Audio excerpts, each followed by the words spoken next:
1971 সালের আমাদের মহান স্বাধীনতা সংগ্রামের যুদ্ধের এই আজকে 54 বছর পার হয়ে 55 বছর চলছে।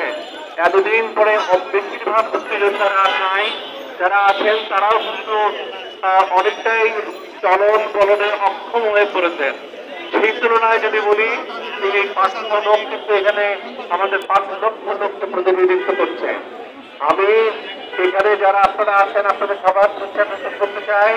আমরা কোনো অন্যায়ের পক্ষে থাকতে চাই না, আমরা অন্যায়ের প্রতিবাদ করতে চাই। আমরা যেখানে বিপদ সেখানেই আমরা প্রতিবাদ করব। যেখানে দেখবো অন্যায় হচ্ছে সেখানেই প্রতিবাদ করব। আমরা দেখবো যে মুক্তিযোদ্ধা দল, যেটা বাংলাদেশ জাতীয়তাবাদী মুক্তিযোদ্ধা দল হিসেবে পরিচিত, ওদের মেয়াদ উত্তীর্ণ হয়ে গেছে। ওদের উচিত ছিল অফিসিয়ালি হ্যান্ড ওভার করে নতুন কমিটি গঠন করার, কিন্তু সেটা না হওয়ার কারণে আজকে এই সমাবেশ এবং আপনাদের আমাদের সবাইকে কিন্তু আজকে রাজপথে নামতে হয়েছে। এটা করতে হতো না। আমরা চাই না এই দেশে এত বড় 17 বছরের হাসিনা স্বৈর শাসনের পতনের পর এবং পলায়নের পর আবার নতুন করে কিছু ঘটক যে আমরা একটা আন্দোলন করি।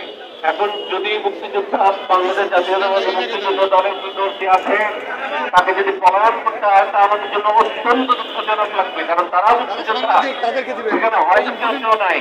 কিন্তু আমরা চাই সুষ্ঠুভাবে সম্পন্ন হোক এবং আপনারা যারা এখানে সবাই আছেন, আমি সবার পক্ষ থেকে বলতে চাই যে আমি আশা করি যে স্মারকলিপি পেশ করা হবে, সেই স্মারকলিপির পরে প্রেক্ষিতে অনতি বিলম্বে এই কয়েকদিনের মধ্যেই নতুন মুক্তিযোদ্ধা বাংলাদেশ জাতীয়তাবাদী মুক্তিযোদ্ধা এবং মুক্তিযোদ্ধা প্রজন্ম দল গঠন করা হবে।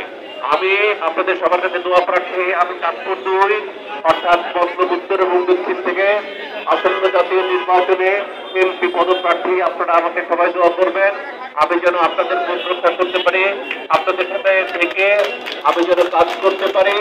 আমি যদি নমিনেশন পাই, জয়ী হই, তাহলে অবশ্যই আপনাদের প্রতি আমার কৃতজ্ঞতা শ্রদ্ধা শতগুণ বেড়ে যাবে এবং আমার দায়িত্ববোধও বেড়ে যাবে।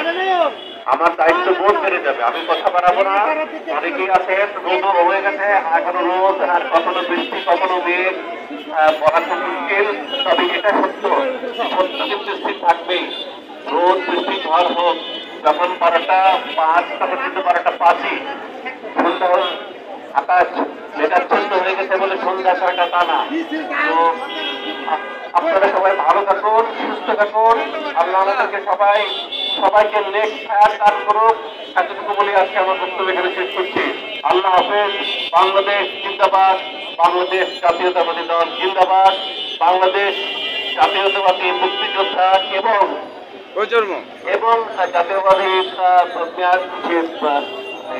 নতুন প্রজন্ম মুক্তিযোদ্ধা প্রজন্ম দল জিন্দাবাদ। এতটুকু বলে শেষ করছি। আল্লাহ হাফেজ।